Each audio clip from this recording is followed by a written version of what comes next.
अस्मदाचार्यपर्यन्तां वन्दे गुरुपरम्पराम्। वाक्यकारं वररुचिं भाष्यकारं पतञ्जलिं पाणिनिं सूत्रकारं च प्रणतोऽस्मि मुनित्रयम्। मित्राणि नमो नमः। आइए, आपका स्वागत है आज की इस कक्षा के अंतर्गत, जहां पर आज हम पढ़ने जा रहे हैं इस अव्यय भाव प्रकरण के अंतिम वीडियो को, जिसमें आज हम पढ़ेंगे नदी विश्च सूत्र से लेकर के अंतिम जया सूत्र पर्यंत, जो कि अव्यय भाव का लघु सिद्धांत कौमुदी का अंतिम सूत्र है। तो इस अंतिम सूत्र पर्यंत आज हमें पढ़ना है और ये प्रकरण समाप्त हो जाएगा अव्यय भाव का। तत्पश्चात अग्रिम वीडियो में तत्पुरुष प्रारंभ करेंगे। वरदराजाचार्य जी ने विभक्ति इत्यादि अर्थों में समास विधान के अनंतर नदी विश्च सूत्र को यहाँ पर दर्शाया है। यह जो नदी विश्च सूत्र है, यह नदी भी सह संख्या समस्यते, अर्थात नदी वाचक समर्थ सुबंत के साथ संख्या वाचक का समास होता है। इस सूत्र का ये अर्थ है, नदी वाचक शब्द होना चाहिए, न कि नदी संज्ञक, क्योंकि स्त्रियाख्यो नदी द्वारा भी नदी संज्ञा की गई है, तो उसका ग्रहण यहाँ पर इष्ट नहीं है। और ना ही नदी शब्द का ग्रहण इष्ट है, बल्कि जो नदी हैं जैसे गंगा, यमुना, सरस्वती, सतलुज, गोदावरी इत्यादि जो नदी हैं, इनका यहाँ पर ग्रहण अभीष्ट है। अतः अर्थ आपको यह करना है कि नत्यर्थक शब्दों के साथ में संख्या का समास होता है। यह इस सूत्र का अर्थ होगा।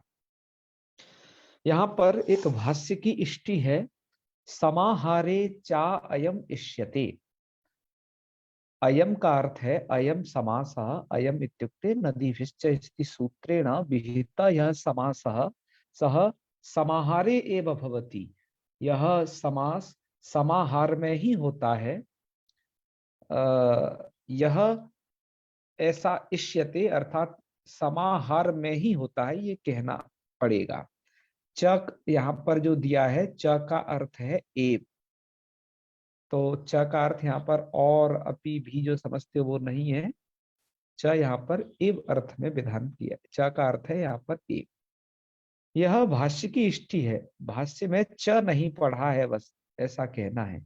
किन्हीं किन्हीं पुस्तकों में ये वार्तिक के रूप में दी गई है, क्योंकि यहाँ पर वरदराजाचार्य जी के इस ग्रंथ में और जो लघु सिद्धांत कौमुदी के संस्करण थे, वहां पर वार्तिक इसको इसलिए लिखा गया क्योंकि बाल मनोरमाकार ने कहा कि ये वार्तिक है। वस्तुतः जो वार्तिक हैं वो दो तरीके की हैं। एक तो कात्यायन प्रणीत वार्तिक, आप जिन्हें जानते हैं, लेकिन भाष्य की इष्टियां हैं उनको भी वार्तिक कह दिया जाता है, क्योंकि वो भाष्य वचन है। इस कारण से तो बाल मनोरमाकार ने इस कारण से लिखा होगा, लेकिन यह भाष्यकार की उक्ति है कि यह जो समास होगा ये समाहार अर्थ में ही करना है और किसी अर्थ में नहीं करना है, क्योंकि इस अव्ययी भाव समास में विभक्ति इत्यादि जो षोडश अर्थ है वो पहले कह दिए गए हैं, उधर ये समास विधान नहीं करना है। तो ये आप समझे होगे, समाहारे च अयम इष्यते, ये नदीभिश्च सूत्र का ही एक सहायक वचन है। अतः हम विग्रह जब करेंगे तो ऐसा ही रखेंगे जैसे पंचगंगम है। विग्रह करना है हमें, पंचा नाम गंगा नाम समाहारा, यह इसका लौकिक विग्रह हुआ। अलौकिक विग्रह करेंगे तो पंचन आम गंगा आम, यह इसका अलौकिक विग्रह होगा। ये समाहार अर्थ में हो रहा है समास, यह स्मरण में रहे। अब तो जो प्रक्रिया है, लौकिक अलौकिक विग्रह के बाद आपको समास करना है। समास होगा यहाँ नदी विश्च सूत्र द्वारा, प्रातिपदिक संज्ञा करके विभक्तियों का लोप कर देना। तो इनका जो है लोप होकर के ये सब चला जाएगा। क्या बचेगा आपका? पंच पंचन गंगा ऐसा बचेगा। इसके बाद आप प्रातिपदिक संज्ञा करिए, प्रातिपदिक संज्ञा करने के अनंतर विभक्ति का लोप कर दीजिएगा। तो पंचन गंगा ऐसा बनेगा। अब यहाँ पर उपसर्जन संज्ञा पूर्व प्रयोग जब करेंगे तो किसका करें, क्योंकि समास विधायक शास्त्र में जो प्रथमांत पद से निर्दिष्ट होता है उसकी होती है उपसर्जन संज्ञा, है तद्बुद्धि की होती है उपसर्जन संज्ञा। तो यहाँ पर समास विधायक शास्त्र में प्रथमांत पद से निर्दिष्ट देखेंगे तो नदी विश्च में तो कोई भी नहीं है, क्योंकि नदी भी है तृतीयांत पद है, च अव्यय पद है। तो कह रहे घबराइए नहीं, सूत्र में संख्या वंशे न से संख्या की अनुवृत्ति होती है, जिसके कारण यहाँ पर अर्थ होगा, जिसके यहाँ पर जो संख्या शब्द है प्रथमांत, तो अतः इस सूत्र के द्वारा जो समास विधान किया जा रहा है संख्या से संख्या है यहाँ पर पंच, तो इस पंच का पूर्व पंचन में से पंच का पूर्व प्रयोग हो जाएगा, है पंचन गंगा इन दो पदों में से पंचन पूर्व पद में होगा। पंचन का न कहा जाएगा, तो एक सूत्र आपने पढ़ा होगा न लोपः प्राप्तिकान्तस्य, इस सूत्र से नकार का लोप हो जाएगा, पंच गंगा प्रयोग बनेगा। अब एक देश विकृत न्याय न पुनः प्राकृतिक संज्ञा कर देना, और जब लिंग वचन का विचार करें तो आप ये अव्ययीभाव समास है, तो अव्ययीभावश्च इस सूत्र के द्वारा इसे आप नपुंसक लिंग समझेंगे, जिसके कारण ह्रस्व नपुंसक प्राकृतिक से सूत्र से यहाँ पर ह्रस्व हो जाएगा, पंचगंग ऐसा बन जाएगा। तत्पश्चात समस्त पद से आप विभक्ति उत्पत्ति करके पंचगंग सु का बचेगा सा पंचगंग सा, और नाभि भावादतुम तो पंचम्या, इस सूत्र से अम करके पंचगंगम यह रूपा बना दीजिएगा। बहुत ही सरल तरीके से हमने यहाँ पर प्रस्तुत किया है, आपको इसे ऐसे ही समझना होगा। अब ये पंचगंगम बनाने के बाद अब द्वयो यमुनयो समाहारा, दो यमुनाओं का समाहार, तो ये लौकिक विग्रह अलौकिक विग्रह द्वियोस यमुनाओस, और यहाँ पर आप वही सब प्रक्रिया कर ले, समास की प्रक्रिया को आप समझ चुके होंगे, मैंने इसे कई बार लिख दिया है, लौकिक विग्रह अलौकिक विग्रह समास प्रातिसंख्या विभक्ति लोग, ये सब प्रक्रिया आप जो है समझ चुके होंगे। अतः हम उनको डायरेक्ट बता देते हैं कि आप ये सब करके प्रातिपदिक संज्ञा विभक्ति लोप करके द्वियमुना बनाइएगा और पूर्व प्रयोग भी कर लेना, क्योंकि संख्या की अनुवृत्ति है तो संख्यावाचक जो भी होगा वो पूर्व में रहेगा यहाँ पर। और उसके बाद ह्रस्व नपुंसक के प्रातिपदिक से ह्रस्व करके द्वियमुन बना लेना, और क्योंकि नपुंसक लिंग हो जाता है अव्ययीभावस्य सूत्र के द्वारा, और इसके पश्चात आप द्वियमुन असु सु के स्थान पर हम करके द्वियमुनम प्रयोग बना लीजिएगा। तो आप सोचेंगे 5 गंगाओं का समाहार कैसे हो सकता है, 2 यमुनाओं का समाहार कैसे हो सकता है, 5 गंगा कहाँ कहाँ और उनका समाहार कैसे।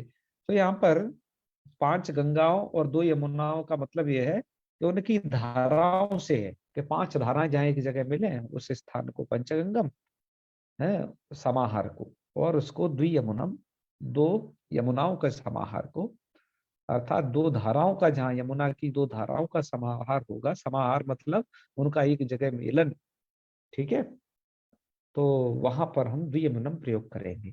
ऐसे ही नदीवाचकों के साथ में ही पंच गोदावरम इत्यादि सप्त गोदावरम इत्यादि आप प्रयोग कर सकते हैं, इसके ये उदाहरण रहेंगे। अब आप ये सोचिए संख्या, ये दरअसल परीक्षा में पूछा जाता है ज्यादातर, क्योंकि यहाँ पंच जो है संख्या पूर्व में है, और बच्चे जाने कैसे रट जाते हैं संख्या पूर्व दिगु, संख्या पूर्व होने पर दिगु समास होता है, लेकिन आप यहाँ पर देखिए संख्या पूर्व होने पर यहाँ दिगु नहीं है, बल्कि यहाँ तो अव्ययीभाव समास है। अतः आप ये अपनी भ्रांति को इस मतलब जो वाक्य रट जाते हैं कि संख्या पूर्व जो होता है हमेशा द्विगु ही होता है, ऐसा कोई जरूरी नहीं है, दुगु भी होता है और अन्य भी होते हैं, संख्या पूर्व आपके बहुब्री में भी होंगे, ठीक है, तो इसलिए घबराए नहीं, आपको मिलेंगे ये। और यहाँ पर इस प्रकरण में आप विशेष ध्यान दें, नदीवाचक पद होगा वो, यदि वो संख्यावाचक का समास हो रहा है तो, यहाँ की एक विशेषता है बस। कुछ लोग उपहास में समाहारे चायम इष्यते को ऐसे भी इसका अर्थ कर लेते हैं, समाहारे चायम इष्यते अर्थात समाहार में चाय होनी चाहिए, है तो ये हास्य परिहास में ऐसे इनका भी अर्थ किया जाता है, नाटकों में कभी प्रयोग कर देते हैं ऐसे। आजाद मिश्र जी ने एक नाटक रचा था, भोपाल परिसर के वो प्राचार्य रहे थे, तो उन्होंने ऐसे व्याकरण के चीजों के खूब प्रयोग किए थे, ठीक है। तो ये इस सूत्र का बस विषय इतना ही है, नदीवाचकों के साथ समास को। अब आप पढ़ के आइए आगे चलते हैं।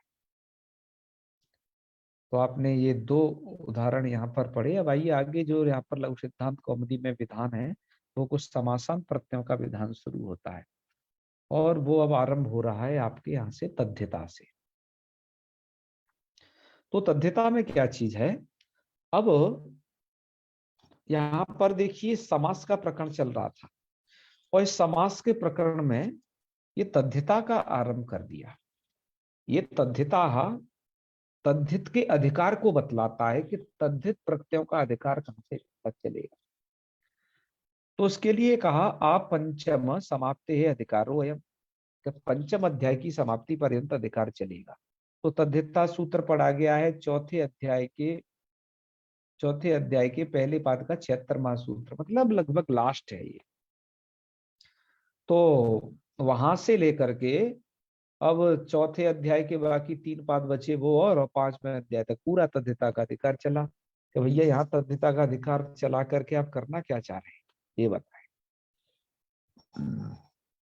तो यह तद्धिता का अधिकार चला करके करना चाह रहे हैं कि इस तद्धित के अधिकार में आप इस संख्या को थोड़ा देखें, 5 4 107, लगभग ये 5वें अध्याय के चौथे पाद के लगभग लास्ट के कुछ सूत्र हैं, जो जो कुछ प्रत्ययों का विधान करते हैं। वो प्रत्यय तद्धित संज्ञक होते हैं, लेकिन यहाँ क्यों कहा जा रहा है, क्योंकि ये हैं आपके समासांत प्रत्यय, ये समास होने के बाद में लगते हैं, अतः इनको कह दिया जाता है समासांत प्रत्यय। जैसे यहाँ पर तद्धिता का अधिकार है, ऐसे ऐसे ही समासांताः नाम का ऐसा ही एक अधिकार सूत्र और है, उसका भी अधिकार चलता है।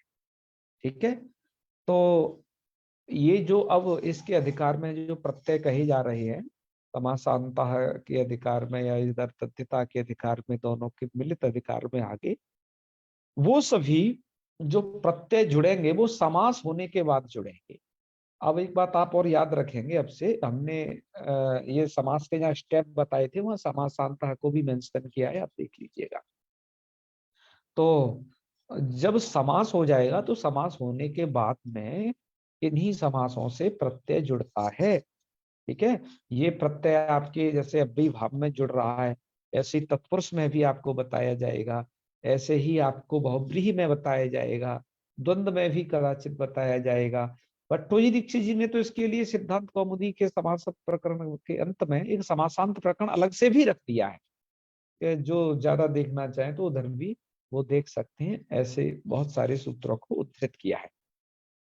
तो आइए, अब ये यहाँ पर ये भी समास हो रहा है। देखो, अब यहाँ समास विधायक कोई सूत्र अलग से नहीं है। वरदराजाचार्य जी ने समास विधायक 2 ही सूत्र यहाँ पर उद्धृत किए हैं लघु सिद्धांत कौमुदी के अव्ययी भाव समास के संदर्भ में। एक तो है आपका अव्यय विभक्ति समृद्धि इत्यादि, ये दीर्घ सूत्र जो है इसमें 16 अर्थों में समास विधान किया गया है, और दूसरा सूत्र है आपका नदी विषय। बाकी ये सब इधर का जो तद्धिता से आगे है, ये सभी का सभी समासांत प्रत्यय विषयक ही नियम यहाँ पर बताए गए हैं। अब हम उन समासांत प्रत्ययों को भी पढ़ेंगे, और साथ में यहाँ विभाव समास हो रहा है तो उस सबको पढ़ते हैं। आइए सबसे पहले उदाहरण में यहाँ से देखते हैं। तद्धिता को आप पढ़ ही लिए, आप पंचम समाप्ति तक इसका अधिकार है। दूसरा, एक समासांत प्रत्यय विधायक सूत्र यहाँ पर लिखा, अव्ययी भावे शरत प्रवृत्तिभ्य। शरत प्रवृत्तिभ्य मतलब शरदादि एक गण है, अतः वृत्ति का अर्थ लिखते हैं शरदादिभ्य टच स्यात् समासांतो अव्ययी भावे। शरदादि गण प्रतिशब्दों से टच हो जाता है, और वो कैसा होता है, समासांत होता है वो प्रत्यय, अर्थात समास होने के बाद में टच प्रत्यय करना है। और ऐसा नहीं कि कभी भी उसे कर दो, समास होने के बाद में ही आप करेंगे। ऐसा नहीं कि समास कर रहे हो साथ ही साथ जोड़ते जाओ, नो। समासांत का मतलब होता है समास की प्रक्रिया कर लीजिए पूरी, फिर अंत में समास, फिर ये समासांत प्रत्यय करिए। कहाँ होगा टच प्रत्यय, ओनली ऑन अव्ययी भाव में होगा। ये स्पष्ट हो गया इससे। यहाँ पर अर्थ नहीं बताया कि किस अर्थ में होगा, मतलब टच प्रत्यय का अर्थ क्या होगा। तो आप एक नियम याद रखिए, पाणिनि जी यदि किसी का अर्थ नहीं बताती हैं तो अनिर्दिष्टार्था प्रत्यय, जिन प्रत्ययों का अर्थ निर्दिष्ट नहीं है, ऐसे प्रत्यय स्वार्थ में होते हैं। स्वार्थ माने प्रकृति के अर्थ में होते हैं, है स्वम प्रकृति तस्मिन् अर्थे भवन्ति, स्वार्थे भवन्ति। तो शरद समीपम, शरद ऋतु के समीप कोई ऋतु, जैसे मान के बसंत ऋतु या अन्य कुछ, तो उसको क्या बोला जाएगा? उपसर्दम। कैसे बनेगा? तो लौकिक विग्रह करिए, शरदा समीपम अवलौकिक कर लीजिए, शरद नस उप ऐसा विग्रह करिए, और अब समास कर लीजिए किस सूत्र से? अब भी भावी शरद प्रवृत्ति से नहीं नहीं नहीं, इससे मत करना, अव्यय विभक्ति समय समृद्धि से करना। इस सूत्र कोई समास नहीं विधान करता है, तो उससे कर लीजिए आप। समास प्रातिपदिक संज्ञा विभक्ति का लोप होकर के शरद उप ऐसा बनेगा, और ऐसा जब बन जाएगा तो तत्पश्चात अब उपसर्जन संज्ञा पूर्व प्रयोग करोगे, वही सब प्रक्रिया है। ठीक है, न लोप यहाँ धोखे से ये लिखा रह गया, हटाना पड़ेगा। तो उप शरद पूर्व प्रयोग करके ऐसा बन जाएगा। अभी देखिए शरद शब्द दकारांत है, शरद शब्द है आपका दकारांत, लेकिन शरद शब्द दकारांत है, लेकिन यहाँ पर जब टच प्रत्यय होगा तो ये अकारांत बन जाएगा। तो यहाँ पर टच प्रत्यय करने से क्या हो रहा है मित्रों, याद रखें सद्विभाव समास में जो शब्द हलंत थे वो सब अदंत बन जाएंगे, ये उन्हें फायदा होगा। ठीक है, तो चलिए उपसर्ग की फिर एक न्याय न पुनः प्रातिपदिक संज्ञा कर लीजिएगा। समासांत प्रत्यय का विचार करना है हमें और लिंग विचार करना है, तो वो टच प्रत्यय होगा। टच प्रत्यय के बाद ये बचेगा अ, तो अब विभाव समास जो है नपुंसक लिंग वाला होता है, तो हम समस्त पद से विभक्ति उत्पत्ति करके सु करेंगे, लेकिन ये है आपका उपसर्ग, ये हलत नहीं अब लगाना है क्योंकि टच प्रत्यय कर दिया है ना इसलिए, और टच का अ यहाँ जोड़ दिया है। चलिए इसके पश्चात उपसरद अम ऐसा कर लेना नपुंसक लिंग में, और ना विभाव तुम पंचम्या और तृतीया सप्तमी और बहुलम में सब नियम आप जानते ही हैं, इनसे आप बना लीजिएगा उपसरदम। तो तृतीया और सप्तमी में हम भाव जो है बहुलता से होगा और बाकी पंचमी में नित्य होगा, ये नियम आप जानते ही है। उपसर्दम के रूप चला देना उपकृष्टम की तरह। अब यहाँ क्या फायदा हुआ, जो हलंत शब्द था वो अदंत बन गया, सरद समीपम उपसर्दम। इसी तरीके से प्रति विपासम शब्द है, तो विपासा नाम की एक नदी थी भैया, ठीक है, जिसको आप आजकल कहते हो व्यास नदी। तो ये ऐसे बनेगा विपासम विपासम प्रति, या विग्रह करिए तो विपास अम प्रति है, ये इसका हो जाएगा अलौकिक विग्रह। अलौकिक विग्रह ये हो गया, उसके बाद आप समास कर लीजिए, अव्ययम विभक्ति सूत्र से हो जाएगा, पर वीप्सा अर्थ में समास होगा, ये ध्यान रखना है। वीप्सा अर्थ में समास है, जैसे दिनम दिनम प्रतिदिनम बनाए थे इस टाइप से बनेंगे। तो विपास अम प्रति, और विभक्ति लोप कर लीजिए सब, और टच कर लीजिए। विपास शब्द सकारांत है, याद रखेंगे, तो विपास टच टच का अ, और ये जोड़ करके बना दीजिएगा समास करके प्रति विपाशम। ठीक है, ऐसा रूप बनेगा। अब ये जो सरदादी गण है उसके ये सब उदाहरण प्रस्तुत किए जा रहे हैं मित्रों। जैसे उसमें सरदादी गण में पहला तो सरदई शब्द है, तो वो बना लिया है इन्होंने क्या, उपसर्गम। ऐसे क्या बना लेना है, प्रति विपासम बना लेना है इसी तरीके से। ठीक है, प्रति विपासम बना लिया। अब उसी सरदादी गण में जराया जरश्च यह एक गण सूत्र पढ़ा गया है। वैसे उसमें 3 गण सूत्र पढ़े गए हैं, किसी के मत में उसमें 2 गण सूत्र है, लेकिन किसी के मत में 3 है, वो मैं अभी बता देता हूं आपको।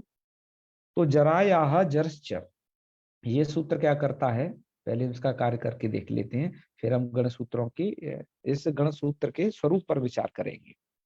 यहाँ पर जराया जरश्च सूत्र से क्या होता है, पहले विग्रह कर लीजिए उपजरसम के लिए। जराया समीपम ऐसा विग्रह हुआ, जरा नस उप, ये इसका हो जाएगा अलौकिक विग्रह। बस यही आपको समीप अर्थ में अव्ययम विभक्ति समृद्धि सूत्र द्वारा समास कर दिए और विभक्ति लोप कर दीजिए, उप का पूर्व प्रयोग कर लीजिए, उपजरस समासम टच प्रत्यय कर लीजिए, टच का बचेगा अ, उपजरस और इन्हें मिला दीजिए, उपजरस और सु को हो जाएगा अम। ठीक है, तो उपजरसम। बस आपने यहाँ क्या काम किया है, ये जरा जो था ना, ये जरा को आप जरस बना दिए।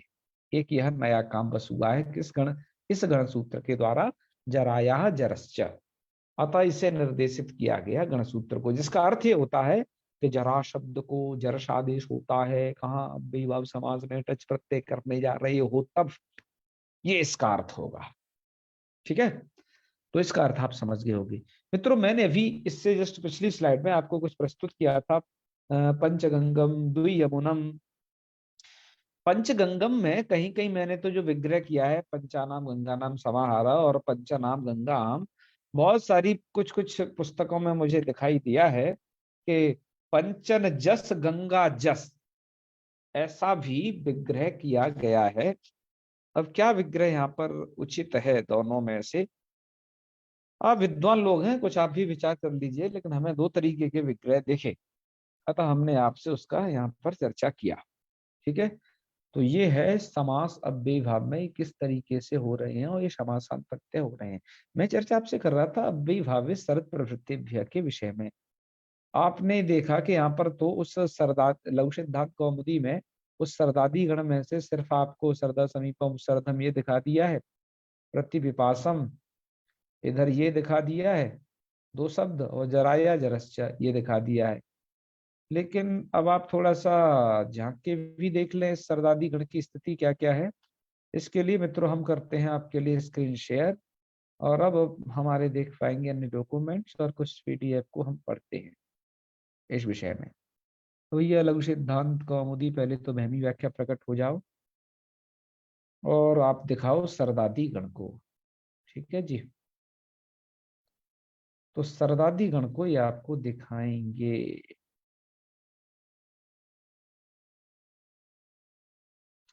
तद्धिता, हाँ भैया इसी के बाद आएगा। तो सरदा समीपम ये उपसर्गम ये सब बन रहा है, और भैया अब इस पेज में है आपका सरदादी गण। अच्छा जैसा इसके अगले में होगा, ये है शरद। शरद प्रवृत्ति शब्द है कौन कौन से, तो वो देखिए भैया। शरद प्रवृत्ति में जैसे शरद है, विपास है, आनस मानस उपानस हिमवत आते। देखो पहला ये गण सूत्र ये है जराया जरश्च। दूसरा ये है प्रति पर सम अनुभ्योक्षण, जिससे आपके प्रत्यक्षम परोक्षम इत्यादि शब्द बनते हैं, वो भी सब अव्यय हैं और अव्ययीभाव समास के हैं।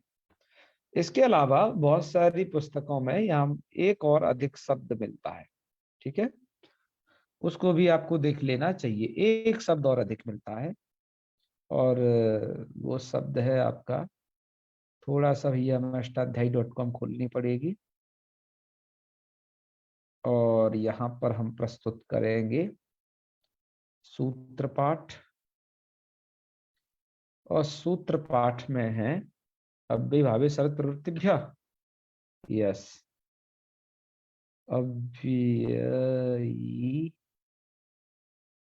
शरद प्रवृत्तिभ्य, क्योंकि ये पाठ मैंने इस ऐप में ही देखा था, ये जो अष्टाध्यायी.com का ऐप है, इसमें हमने ये सब देखा है। इन्होंने क्या किया, जब इसको लिखा सरदादी गण को, तो थोड़ा यहाँ पर आप गौर करें कि सरदादी गण क्या है, इसमें कौन कौन शब्द हैं, सरद विपास अनस मनस और भैया ये सब शब्द यहाँ तक लिख दिए कियत तक। उसके बाद जराया जरश्च एक पहला गण सूत्र लिखा, वो प्रतिपर सम अनुभ्योक्षण ये दूसरा गण सूत्र लिखा, तीसरे गण सूत्र को ये लिख रहे हैं पथ्यनश्च, ये तीसरे गण सूत्र को लिख रहे हैं यहाँ पर। अब ये पथ्यनश्च गण सूत्र बहुत बहुतों में तो प्राप्त ही नहीं है, मतलब बहुत जगह देखा नहीं गया है ये पथ्यनश्च। पहली बात ये देखा नहीं गया है, जैसे मैंने आपको जो भैमी व्याख्याकार ने दिखाया था वो, और लोगों ने जहाँ पर गणपाठ लिखा है वो। मेरे पास एक पुस्तक और है शिवदत्त शर्मा दादी मत जी की, उसमें यहाँ पर एक पथनश्च को गण सूत्र के रूप में नहीं लिखा है, बल्कि वो तो सिर्फ इतना ही लिख रहे हैं कि ये तो कोई बस पथिन शब्द है। ठीक है, मात्र इतना ही वो लिख रहे हैं। तो गण सूत्रों में जो भी पाणिनि जी के हैं भैया, उनमें भारी भरकम काम की अपेक्षा है आज भी, कि कौन शब्द है कौन नहीं है, बड़ा डिस्कस करना कठिन हो जाता है, बड़ा शोध का विषय है। देखना चाहिए इसको, विद्वानों की दृष्टि जानी चाहिए, तो ये कोई, एक और बात समझना, कोई आकृति गण नहीं है, ये तो जितने शब्द पढ़े हैं उतने निश्चित हैं, यही इसमें आते हैं। ठीक है। तो ये भैया अब भी भावित शब्द प्रवृत्ति पर हमने काफी सारी चीजें देखी। अब आइए हम कुछ आगे चर्चा करते हैं, एक अंतिम स्लाइड की तरफ अपने बढ़ते हैं। तो आप टच प्रत्यय का प्रकरण पढ़ रहे हैं, जराया जय समीपम जरसम इत्यादि। अब आ जाइए अव्ययीभाव समास में समासांत टच प्रत्यय का ये सेकंड वो थर्ड स्लाइड। यहाँ पर कुछ सूत्र उद्धृत किए। देखो, पहले तो सर्दादी गण में जो पठित शब्द होगा उससे टच प्रत्यय का विधान किया गया, वो आपने एक सूत्र पढ़ा था। ठीक है। टच के लिए दूसरा सूत्र ये रहा, टच के लिए तीसरा सूत्र ये रहा, टच के लिए चौथा सूत्र ये रहा। ये चार सूत्र टच के लिए उद्धृत किए हैं। और जो सर्वाधि गण का जो अव्ययी भावे शरत प्रवृत्ति का जो मुख्य रूप से आरंभ है, वो झय सूत्र की विकल्प को रोकने के लिए है, क्योंकि झयंत अव्ययी भाव से टच विकल्प से विधान किया गया है इस अंतिम सूत्र द्वारा। अब सर्दादी गण में जितने भी शब्द पढ़े गए हैं वो सब के सब जयंत है। ठीक है। जयंत के मतलब मित्रों, जय एक प्रत्यार है जिसमें झ ब घ ड ध से क प तक के वर्ण आ जाते हैं, तो वो जयंत। तो वहां पर जहाँ विकल्प से प्राप्त था ये टच, और यदि वो सर्वादी गण में है तो वहां पर उससे नित्य टच का विधान हो गया है। ठीक है, इतना ही शानदार है, बाकी और ये कुछ सूत्र नहीं है। तो केवल ये चार सूत्र आपने टच विधायक इसमें पढ़ने हैं, जिसमें से एक आपने पढ़ लिया है, तीन बाकी है। आइए अब करते हैं अनश्चय की तरफ। यह जो अनश्चय सूत्र है, सूत्र का अर्थ होता है अनंताद अव्ययी भावा टस्यात्, ऐसा अव्ययी भाव शब्द जिसके जहां जिस पद में विधान किया जा रहा हो उसके बस अंत में अन आ जाए। क्या आ जाए? अन। तो वहां टच प्रत्यय आपको कर देना है खटाक से। जैसे राज्ञ समीपम, राजा के समीप। तो विग्रह की हमने क्या, राज्ञ समीपम, राजन शब्द में क्या आ रहा है? अन आ रहा है, इसलिए इसका ये उदाहरण बन रहा है। तो राजन नस उप अव्यय विभक्ति से समीप अर्थ में समास कर लेना। तो समास होता है संज्ञा विभक्ति का लोग का पूर्व प्रयोग, ये सब बात आप समझ गए होगे ना। हाँ, इसलिए मुझे अब लिख नहीं रहे हैं, आप समझ लीजिए बस। उप राजन अ टच का ध्यान रखना। अब राजन के अनंत में है ना। यस। अब अनंत में है, अतः अनंत अव्ययी भाव से आपने ये टच प्रत्यय कर दिया। लेकिन टच प्रत्यय कर दिया, टच प्रत्यय के परे रहते होता क्या है? टच प्रत्यय अजादी प्रत्यय है, तो इस अजादी प्रत्यय के परे रहते यची भम सूत्र द्वारा उपराजन इसकी हो जाएगी, इस भाग की भा संज्ञा हो जाएगी भैया। हाँ, ठीक भी कह रही है, भा संज्ञा होगी, क्योंकि अजादी प्रत्यय है। उसका फल क्या है? एक सूत्र है नस्तद्धिते। इस सूत्र को इस परिप्रेक्ष्य में याद रखा जाएगा कि ये सूत्र करता है टी लोप। ठीक है। टी क्या चीज होती है? टी एक संज्ञा है, वो अचुंत यदि टी द्वारा की जाती है। तो राजन में टी संज्ञा कौन है? अन। राजन में टी संज्ञा कौन है? अन। तो ये सूत्र करता क्या है? नान्तस्य भस्य टेर लोपः, नान्त भस संज्ञक अंकी टी का लोप होता है। तद्धिते, तद्धितीय प्रत्यय के परे रहते। तो अब ये तद्धिता के अधिकार में तो पढ़े ही गए। तो तद्धित संज्ञक जहां ये इस वस्तुतः संज्ञाधिकार है, तो ये तद्धिति प्रत्यय परे है, तो टी का लोप कर दीजिए, राजन में भाग जाएगा। तो क्या बनेगा? उपराज अ, ऐसी स्थिति बचेगी। अब भैया टच का है, ठीक है, और किसी का मत समझ लेना। अब उपराज अ ऐसा बन गया, और इसकी संज्ञा स्वाति उत्पत्ति करिए उपराज सा। लेकिन ये तो बेगम समास है, तो नपुंसक लिंग में हुआ, तो सु को इस स्थान पर आम आ जाएगा। उपराज हम, और हम ही पूर्व से पूर्व करके भैया उपराजम बना लीजिएगा। किंतु नाभ्य भावा दतुम तो पंचम्या और तृतीय सप्तम बहुलम वाले नियमों को अदंत के विषय में याद रखिएगा। तो उपराजन शब्द जो हलंत था, नकारांत था, तो उसको तो अन को उड़ा दिए। अब अब ये जकारांत बचा, उसमें भी टच का जुड़ गया, तो ये भी अदंत बन गया। तो टच करने का परिणाम देख रहे हैं ना आप।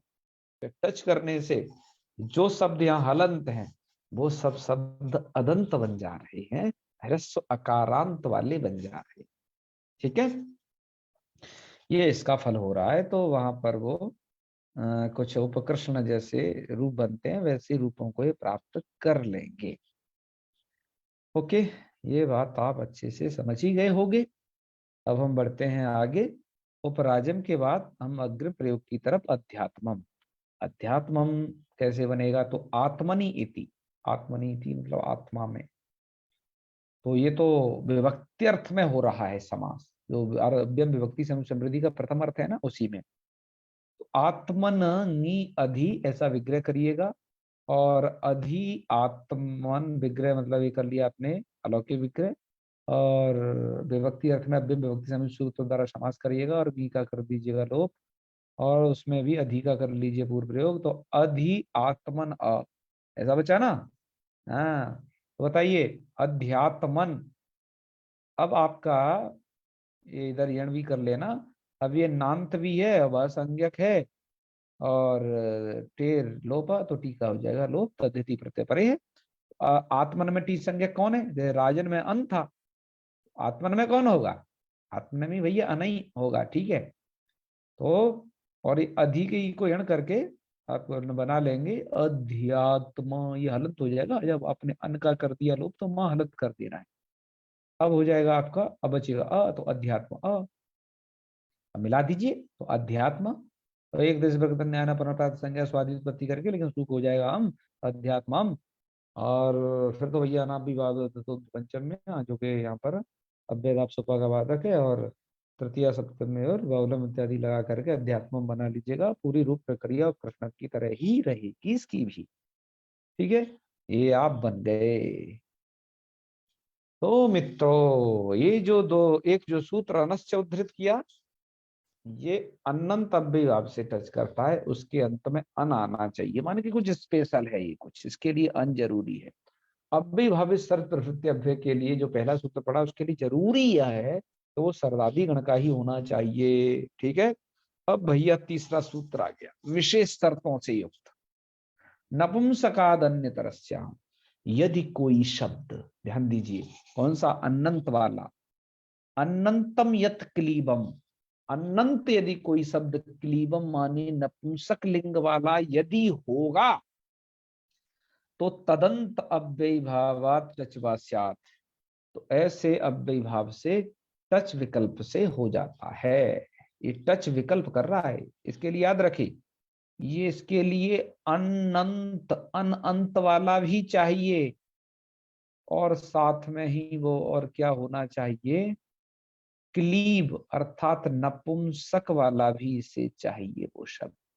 अनंत भी हो, साथ में नपुंसक लिंग भी हो। तो लिंग ज्ञान इस शब्द को आपके लिए महत्वपूर्ण रहेगा, उसकी जानकारी। यहाँ पर एक शब्द उद्धृत किया है, इसे एक चर्मन शब्द है। चर्मन शब्द बताइए आपका अनंत भी है या नहीं? अनंत भी है, चर्मन के बाद में अन है। और ये शब्द नपुंसक लिंग वाला भी है। ये क्या है? नपुंसक लिंग। अभी भैया लिंगों का कैसे पता चलता है? भैया लिंगों का निर्धारण शिष्टों के द्वारा पहले किया जा चुका है कि ये शब्द इसी लिंग में होगा तो होगा। अब क्यों होगा, ज्यादा ननु नाचा करने की जरूरत उसमें होती नहीं है, श्रद्धा भक्ति से बस आपको मान लेना है, क्योंकि यह परंपरा ऐसी चली आ रही है कि वो उसको उस लिंग में करते हैं। तो हमें भी उसी लिंग में शिष्ट परंपरा से वो शब्द प्रयोग करने होते हैं। वैसे लिंगानुशासनम पर हम वीडियो जरूर बनाएंगे, और वो बनाएंगे लोक सिद्धांत कौमुदी के परिशिष्टम में, मतलब अंत भाग में ही जाकर के बनाएंगे। आपको बहुत सारे शब्दों का लिंग ज्ञान हम सटीक सटीक करवा देंगे, भुलाएगा नहीं। जरूरी शब्दों को हम छांट लेंगे जिनको आप ज्यादातर अपने व्यवहार में प्रयोग करते हैं। ठीक है, तो चलिए, ये है आपका, ये चर्मन शब्द वैसा ही तो विग्रह कर लीजिए, चर्मणा समीपम। तो चर्मन ngश और उप, ये विग्रह हो जाएगा। उप का पूर्व प्रयोग कर लीजिए तो उप चर्मन। और ये तो आपका क्या है? अनंत है, क्लिप भी है, टच हो जाएगा, लेकिन टच विकल्प से होगा। पहले टच यदि कर देंगे तो प्राजम की तरह उपचरमम। और जब टच नहीं होगा भैया तो टच अभावे, टच नहीं करोगे तो उपचरमन ऐसा रहेगा। और नकार का लोप कर देना आप जो है यहाँ पर, न लोपा प्राप्त से, तो उपचर्म ऐसा बन जाएगा। ठीक है, ये उपचर्मा आपका द्वितीय रूप बनेगा जो इधर भी प्रस्तुत किया गया है। चलिए भैया, कुछ ऐसी स्थिति होगी, ये नपुंसक लिंग में आपको यही सूत्र लगाना है, जो शब्द यदि नपुंसक लिंग हो तो उनमें। अब इसके बाद झया सूत्र है। इसके लिए कोई ऐसी जरूरी शर्त नहीं है कि वो क्या हो, जयंत। इसके लिए ये नहीं है कि वो अनंत हो, क्या हो, कुछ भी नहीं है, ठीक है। ये तो बड़ा भैया सादा सिंपल सूत्र है। ये तो कहता है बस जयंत अव्ययी भाव हो। अव्ययी भाव जयंत, जयंत का मतलब समझ रहे हो, ज भ घ ढ ध से लेकर के, मतलब ऐसा अव्ययी भाव शब्द जिसके अंत में जय आता हो, जय प्रत्याहार है जी, तो वहां पर टच विकल्प से हो जाएगा। तो टच विकल्प से हो जाएगा, याद रखें। अच्छा, अभी तक आपने अव्ययी समास कैसे पढ़े जितने भी, या तो वो होते थे अकारांत, या फिर होते थे अकारांत से भिन्न, या तो इकारांत एंड उकारांत। ये दो स्टेज पढ़ी आपने, ठीक है। फर्स्ट ये वाली और सेकंड ये वाली स्टेज। ऐसे समास आपने जो शुरू में पढ़े वहां पर टच का कोई भी प्रसंग नहीं है, बिल्कुल टच हो नहीं सकता। उन्हें ये टच प्रत्यय टच भी नहीं कर सकता, समझे। हमें टच माने स्पर्श भी नहीं कर सकता। अब यहां पर झय सूत्र जो आरंभ किया गया उसकी कंडीशन क्या थी कि झय प्रत्याहार में आपके झब घड ध वर्ग के चौथे, जब गड द वर्ग के तीसरे, और खप छठ थ वर्ग के दूसरे, और आपके वर्ग के पहले, मतलब पहले दूसरे तीसरे चौथे, ये जय प्रत्याहार में आते हैं। यदि अव्ययी भाव समास जो कि ये जय प्रत्याहार है भैया, इसका यदि विषय होगा, उन सब से टच आप विकल्प से कर सकते हो। मान के इस सूत्र का जो एरिया है बहुत बड़ा है, वहां पर जहां भी भाव समास हो गया हो, टच आप आंख बंद के कर दीजिए। लेकिन कौन सी जगह, जय, क्योंकि जो अकारांत थे उनकी स्थिति हमने अलग बता दी। इकारांत और उकारांतों में भी व्यक्ति लोप हो जाता है, वहां कुछ नहीं होता है। अकारांतों की तो ना विवाद पंचम्यास कृष्ण की तरह पूरी प्रक्रिया है। जयंतों से क्या है, टच विकल्प है। एक बार आप टच कर भी सकते हो, एक बार टच आप नहीं भी कर सकते हो। लेकिन अब जो न किस में आता है ध्यान दीजिए, न न भी जय प्रत्याहार में आता है। जय में आता है क्या, नहीं, जय में नहीं आ रहा है। जब गढ़ था, ये तो पहले ही निकल जा रहा है। और उसमें न को तो छोड़िए, अन को लाइए आप। अन, दरअसल अन से काम है, क्योंकि अनश्च सूत्र। यदि अनंत अब भी भाव है तो टच उससे होगा ही होगा, लेकिन अनंत के साथ तो देखो अन अंत वाले से ही होगा टच, एक एक ये नियम जुड़ गया। और और यदि वो कैसा है, नपुंसक लिंग वाला अनंत है तो टच फिर विकल्प है। तो ये पूरे इस टच प्रकरण का सार है यहाँ पर, जो आपके अभी सामने भी प्रस्तुत किया। तो ये तो समिधा समीपम ऐसा विग्रह कर लेना। तो समिध शब्द देखो धकारांत है ना, ध अंत में होने से ये जयंत हो गया। बताइए जयंत अव्ययी भाव है क्या, नहीं है। विभक्ति का लोप कर लीजिए और टच कर लीजिए। और टच एक बार कर लोगे तो उपसमिधा उपसमिधम, टच नहीं होगा उस अभाव में, उपसमिध हलंत रहेगा। और दकार को भैया वो चर्त इत्यादि करके भैया पहले दकार फिर तकार वैकल्पिक चर्त है, तो उपसमित उपसमित ये रूप बनेगा। तो ये रूप आपके सम्मुख बन जाएंगे। यही यहाँ के अव्ययीभाव प्रकरण में लिखा गया है। तो मित्रों आज रखते हैं इतना ही, लेकिन आपको इसमें से एक जो रूप है तो सुधा व्याख्या के अनुसार उसकी दिखा देते हैं थोड़ा सा प्रक्रिया, कि उसको हम सिद्ध कैसे करना होता है। ठीक है जी। तो ये है आपकी सुधा व्याख्या। हमने संख्या वंशन इत्यादि सब पढ़ा है, तो अब इसकी थोड़ा प्रक्रिया को देख लें हम।